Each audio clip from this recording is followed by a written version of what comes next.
வணக்கங்க. கொங்கு கேட்டரிங்கா? ஆமா மேடம். ஒன்னும் இல்லைங்கம்மா, என் பொண்ணுக்கு வந்து பூ புனித தலை நீராட்டு.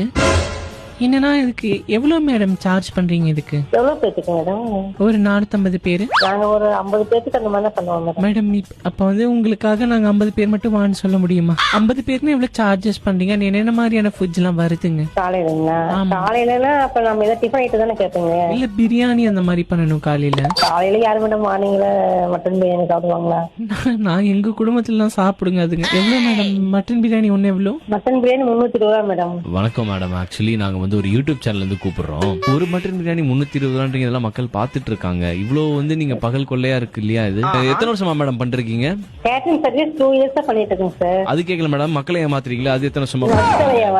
தவறு மேடம். சார் 100 ரூபாய்க்கும் பிரியாணி இருக்குது, 300 ரூபாய்க்கும் பிரியாணி இருக்குது, 1000 ரூபாய்க்கும் பிரியாணி இருக்குது. கைமணம் ஒண்ணு இருக்கு. கைமணம்? கொங்கு கைமணம். ஈரோடு, கோயம்புத்தூர், திருப்பூர் இருக்கவங்க எல்லாம் பண்ணிட்டு கொங்குன்னு ஒரு வார்த்தை சேர்த்துப்பீங்க.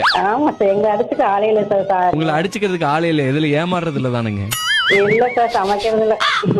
ஆர்ஜே தீபக் பேசுறேன், ரேடியோ ஜாக்கி. உங்க பொண்ணு உங்க நம்பர் கொடுத்து உங்களை இப்படி பிராங்க் பண்ண சொன்னாங்க.